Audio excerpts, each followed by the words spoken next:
नमस्कार. मी सौ सरिता विकासराव घटे, ओबीसी महिला ब गटातून उमेदवार असून माझं बौद्ध चिन्ह एसी आहे. मी भारतीय जनता पार्टी व शिवसेनेची पुरस्कृत महिला आहे. ताई, तुम्ही कोणकोणते मुद्दे लक्षात घेऊन रिंगणात उभे आहेत? सर, मी 15 वर्षापासून इथे कार्यरत आहे. कार्य करत असताना माझं सामाजिक कार्य सुरूच होतं. सामाजिक कार्य करताना मला नेहमी वाटायचं की आपला वार्ड खूप मागासलेला आहे. बघता शहराच्या मधोमध माझा वार्ड आहे, परंतु त्या वार्डामध्ये काय झालंय, सगळ्यांचंच दुर्लक्ष झालं आहे. जे आपले नगरसेवक आहेत ते कोणी येऊन इथे बघतही नाही. स्वच्छतेचा तर फार मोठा विषय आहे. परिसरात कुठेही जावं घाण साचली आहे. कधी नाल्या साफ होत नाही, गटार साफ होत नाही. इव्हन असं बघता मी आता रहमतनगर म्हणजे आता 1 महिन्यापासून तर अगदी जवळून बघती आहे. रहमतनगरच्या भागामध्ये एका दिवसाआड नळ येतो आणि तोही एका तासासाठीच येतो. त्यांना पिण्याचं पाणी बरोबर मिळत नाही. बऱ्याच जणांनी तिथे विषय असा आहे की बोरिंग खोदली तरी पण तिथे पाणी लागत नाही आणि अशा याच्यामध्ये त्यांची फार धावपळ सुरू आहे. माझा तलाव विभाग आहे. माझ्या तलाव विभागामध्ये पावसाचं पाणी ड्रेन होत नाही. तिथे फार पाणी साचतं. माझा एकविरा मातीच्या मागचा भाग, तिथे एवढं पाणी साचतं की पावसाळ्याच्या दिवसामध्ये घरामध्ये पाणी जातं आणि सगळे असे अस्वस्थ होतात. माझ्या प्रभागामध्ये एक भाग असा आहे, अण्णाभाऊ साठे चौक. मला असं वाटते की तिथे थोडं साक्षरता अभियान चालवलं पाहिजे, महिलांना समोर केलं पाहिजे. आज आपल्या मोदीजींनी, देवाभाऊंनी एवढ्या आपल्याकडे योजना आणलेल्या आहे, पण त्या योजनेचा त्यांना फायदा घेता येत नाहीये. त्यांचं काय होते, गोंधळ होत आहे. त्यांना कसं करायचं, काय करायचं एवढं सुद्धा कळत नाही. त्या बिचाऱ्या माझ्याकडे येतात, मला विचारतात की ताई कसं करायचं, काय करायचं. माझ्या परीने जेवढं मार्ग होऊ शकते मी तेवढं करते. निराधाराचे पैसे, देवाभाऊचे लाडक्या बहिणीचे पैसे आणि आरोग्याच्या समस्येबद्दल काय बोलावं ते तर म्हणजे कळत नाही. किती जण येतात दर 2 दिवसाआड की मॅडम आम्ही हॉस्पिटलला गेलो होतो, असं झालं तसं झालं.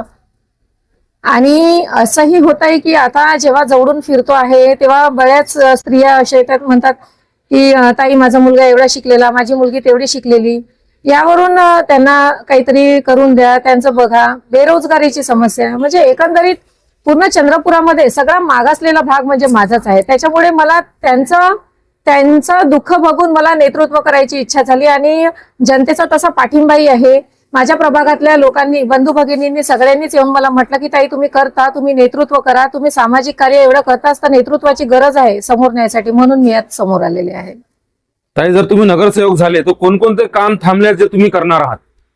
काम थांबलेलं आहे दादा. पहिले तर मला खूप जास्त अटीतटीची आवश्यकता वाटते माझ्या रहमतनगर भागामध्ये. तिथे अजिबात पाणी आहे. त्या पाणी आणि पाण्याशिवाय काही होत नाही. मी तिथे पाण्याची समस्या दूर करणार. दुसरा माझ्या ज्या माता भगिनी आहे ज्यांना थोडंसं साक्षरतेचं अभियान चालवणार आहे मी. आणि महत्वाचं म्हणजे मी ज्यांना आतापर्यंत सामाजिक कार्यातून बचत गट वगैरे ओपन करायला सांगितलंय, त्या बचत गटातून आपले काही लघु उद्योग सुरू करता आले आहे. त्या लघु उद्योगांना वाव देऊन त्यांना समोर नेणार आहे. आणि पावसाळ्याच्या पाण्यामध्ये जे ड्रेनेजचा प्रॉब्लेम आहे तो पाणी ड्रेन कसं होता येईल आणि महानगरपालिकेला च्या कर्मचाऱ्यांना हाताशी घेऊन ती एक समस्या सोडवणार आहे. आणि स्वच्छतेचा जो फार मोठा भाग आहे ज्याचा परिणाम आरोग्यावर होत आहे, मी त्याच्यावर फोकस करेन सर. मॅडम, तुम्ही महिला सर्वसाधारण उभे आहात, तर महिलांसाठी काय करणार? माझ्या महिलांसाठी मला खूप काही करायचं आहे. माझ्या महिला ज्या आहेत त्यांना कळत नाही की काय करायचं. त्यांच्यासाठी लघु उद्योग उभे करायचे आहे. त्यांचे मुलं बेरोजगार झाले आहेत. ते म्हणतात की ताई तुम्ही आम्हाला सांगा की आम्ही काय करायचं आहे. देवाभाऊनी आता 10 बचत गटांसाठी 1 लाख रुपयांचा रजिस्टर्ड बचत गटासाठी 1 लाख रुपये द्यायचं आवाहन केलं आहे. तेव्हा मी माझ्या स्त्रियांना जमा करते आहे. त्यांच्या बचत गटांना त्यांना समोर घेऊन लघु उद्योग आणि बऱ्याच अंगणवाड्यांमध्ये आपल्या अंगणवाडी सेविकांना मी हाताशी घेतलेलं आहे. त्याही मला फार मोठ्या प्रमाणात मदत करते आहे. आणि ज्या आपल्या स्त्रिया आपल्या 8वी 9वी 10वी राहिल्या आहे, मी त्यांना अजून त्यांना मोटिवेट करून शिक्षण घ्यायला लावते आहे. जेणेकरून शिक्षणाशिवाय दुसरा पर्याय नाही. तो शिक्षण एक असा महत्वाचा मुद्दा आहे की ज्याच्यामुळे त्यांचा 50% तरी समस्या निस्तरण होऊ शकते. ताई, तुमचं वचननामा जाहीर झालेला आहे. वचननामामध्ये काय काय आहे? वचननाम्यामध्ये दादा बघा, माझा हा जो भाग आहे दर्गा वाड्यामध्ये फार अरुंद गल्ल्या आहे. एक व्यक्ती गेला की दुसऱ्या जाता येत नाही. मी प्रयत्न करीन की तिथे काय व्यवस्था होऊ शकते. त्यानंतर पाण्याची समस्या आहे. पाण्याची समस्या तर आवर्जून जवळून बघती आहे आणि तो त्रास माझ्या प्रभागात मलाही झाला आहे. अमृत योजना आली आहे आणि अमृत योजनेचा जे नळ आहे ते अजिबात घरपर्यंत पोहोचलेले नाहीये. मी तेही करीन. रस्त्यांच्या खूप समस्या आहे भाऊ. रस्ते कसे चांगल्यात चांगले करता येईल तो एक आहे. आणि एक भाग असा आहे आमचा नेहरू शाळेच्या मागचा, तिथे स्ट्रीट पोल नाहीये. तिथे आपल्याला तो एक प्रभाग असा आहे की तो आपल्याला प्रकर्षाने म्हणजे असा उजेडात आणायचा आहे. आणि बऱ्याच अशा समस्या आहे की सांगताना असं वाटतंय की आपण किती मागासलेलो राहिलो आहे. आता 13 वर्षापासून कसं आपण दुर्लक्षित राहिलो याच गोष्टीचं आश्चर्य वाटतंय. येत्या 15 तारखेला निवडणूक आहे, जनतेला काय अपील असणार आहे आपली? मला जनतेला हेच आवाहन करायचं आहे की आपण आता मागे झालं ते झालं, समोर मला जनतेला हेच सांगायचं आहे की मागे झालं ते झालं, परंतु आता आपल्याला समोर आपल्या वार्डाला एक सुंदर वार्ड, मी एवढं जनतेला सांगू शकते की मला तुम्ही जर निवडून दिलं तर चंद्रपुरातला एक स्वच्छ सुंदर आणि अतिशय सुंदर असा वार्ड म्हणून आपण तुम्ही मला म्हणू शकता. मी यासाठी अ गटामध्ये भारतीय जनता पार्टीचे अ गटामध्ये राजू काका येले आहेत. त्यांचं बुद्ध चिन्ह आहे कमळ, 5 नंबरची बटन दाबावी. मी ब गटामध्ये ओबीसी महिला सरिता घटे, माझं चुनाव चिन्ह आहे एसी, 5 नंबरवर त्याच्या समोरची बटन. क गटामध्ये आहे आपली इस्मत ताई हुसेन, त्यांचं चिन्ह आहे धनुष्यबाण. आणि नासिर खान शेख यांचं चुनाव चिन्ह पण आहे धनुष्यबाण. तेव्हा तुम्ही या समोरच्या बटना दाबा आणि आम्हाला बहुमताने विजय करावी हीच विनंती करते. मी राजू गणपत येले, प्रभाग 10 मधून उमेदवारी मला भाजप पक्षाची मिळाली आहे. आणि मी साऱ्या जनतेले, माझ्या परिसरातल्या साऱ्या जनतेले आणि जिल्ह्यातल्या साऱ्या जनतेला मी नमस्कार घेतो. मी गेल्या 1979 पासून सामाजिक काम करत असताना मी संजय गांधी निराधार, राशन कार्ड आणि परत दवाखान्याचं काम करायचा.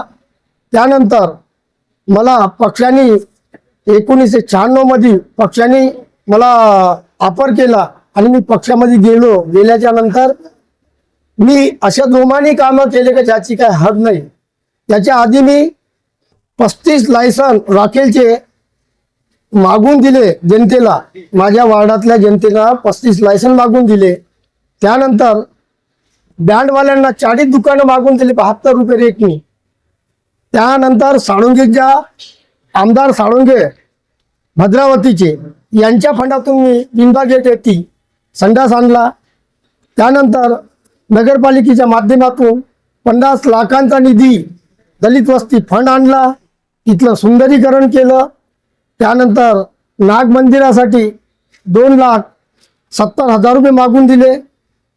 हंसराज भैयांच्या फंडातून मी 2,96,000चं एक समाज मंदिर आणलं. त्याच्यानंतर मी गोरगेवारांच्या फंडातून 25,50,000 खनिज निधीचा फंड आणला. आणि वार्डाचा विकास करण्याचं मी असं ठरवलं आहे. जर मी निवडून आलो, मी आजही सांगतो तुम्हा लोकांना तुमच्या माध्यमातून की जनतेला माझं आव्हान आहे, मी संजय गांधी निराधार दवाखान्याचं काम हे तर करतोच, पण मी पहिलं आधी इथल्या जनतेला पट्ट्याचा लाभ देणार. त्यानंतर घरकुलाचा लाभ देणार. त्यानंतर मी नाल्या ज्या आहे इथल्या खुल्या नाल्या याला अंडरग्राउंड करण्याचं मी काम माझ्या हाताने होणार आहे 100%. माझ्या वार्डातल्या जनतेने मला असं ठरवलं आहे की ह्या वेळेस आम्ही राजूभाऊंना निवडून देऊ म्हणून. पण मी माझी विनंती आहे की मलाच नका, माझ्या 4ही कॅन्डिडेटला निवडून द्या, जेणेकरून माझ्यासोबत 4ही कॅन्डिडेट राहणार तर मी चांगल्या जोमाने विकास करणार असं मला वाटत आहे. मी 2,24,00,000 रुपये आणले माझ्या वार्डामध्ये घरकुलासाठी. पण घरकुलासाठी आणल्याच्या नंतर 20x20 हे जागा मागत होते नगरपालिकेचे लोक. त्याच्या कारणात तो फंड गौरी तलावचा फंड आणलेला वापस गेला. काही 7 मकानं बनले त्याच्यामध्ये. पण 3 मजल्याची इमारत सुद्धा आम्ही असं ठरवलं होतं नगरपालिकेच्या माध्यमातून 3 मजल्याची इमारत आम्ही बांधण्याचं असं ठरवलं होतं. पण काही 2 माणसांच्या कारणास आम्ही बांधू शकलो नाही, काऊन का त्यांच्या स्वतःचे पट्टे होते म्हणून काही त्यांच्या याच्यामध्ये आम्हाला बांधू दिलं नाही, म्हणून मी त्याच्यामध्ये जरासा कमी राहिलो. पण तरी आताही मी सांगतो तुम्हा लोकांना, नगरपालिकेमध्ये जर मी गेलो तर टेबल ठोकून मी कामं आणणार एवढी माझी ताकद आहे. काहून का मला माहिती आहे माझ्यासोबत हंसराजजी भैया आहिर आहे, सुधीर भाऊ आहे, त्यानंतर जोरगेवारजी आहे, अशोक उलके आहे आमच्या जिल्ह्याचे पालकमंत्री. यांच्या माध्यमातून मी आपल्या वार्डाचा साठी विकासाचा फंड आणणार आणि विकास करणार. आता 15 तारखेला निवडणूक आहे, जनतेला काय एक अपील करणार आपण? जनतेला अपील हेच करणार सर, कारण मला इथल्या वर्षामध्ये निवडून दिलं नाही, पण जनतेला मी आता हे आवाहन करतो तर ह्या वेळेस निवडून द्या आणि नगरपालिकेमध्ये मला पाठवा. मी नक्कीच वार्डाचा विकास करण्यामध्ये सक्षम राहणार. जर तुम्ही निवडून आले तर कोणकोणते विकास काम करणार आहात आपण? पहिलं काम माझं राहणार इथल्या ज्या नाल्या आहेत ह्या अंडरग्राऊंड करणार. त्यानंतर मी दुसरं काम घरकुलाची योजना आणणार. जसं पट्टेचं आता मी वाटप करणारच आहो, काहून का इलेक्शन झाल्यानंतर माझं काम आहे पट्टे वाटप करणं. त्यानंतर मी घरकुल आणणार आणि त्यानंतर मी वार्डाच्या विकासासाठी जिथं जिथं रोड नसत तिथं रोड देणार आणि जिथं जिथं काँक्रीट जर हे झालं असेल त्या काँक्रीटला सुंदर म्हणजे हे करणार, काय म्हणतात रिपेरिंग करून त्या रोडला चांगलं करणार. सगळ्यांना नमस्कार, जय महाराष्ट्र. मी शेख नासिर शेख अहमद एकोरी प्रभाग 10 मधून शिवसेना बीजेपी युती तर्फे मला तिकीट देण्यात आली आहे आणि माझ्या चिन्ह आहे मनुष्यबळ. भाऊ, राजनीतीमध्ये तुम्ही किती वर्षापासून आहात? राजनीतीमध्ये मी 40 वर्षापासून कार्य करत आहो. प्रत्येक पार्टीत मी काम केलेलं आहे. आता मी शिवसेनेच्या अल्पसंख्याक शहर अध्यक्ष असून मी शिवसेनेतर्फे मी काम करतो. तुम्ही जनतेची सेवा कशा प्रकारे केली आतापर्यंत? जनतेची सेवा मला जर 2 वाजताही काही प्रकरण आला तर लोक माझ्या दारात येतात आणि मी त्यांना धडाडीने घेऊन काम करतो.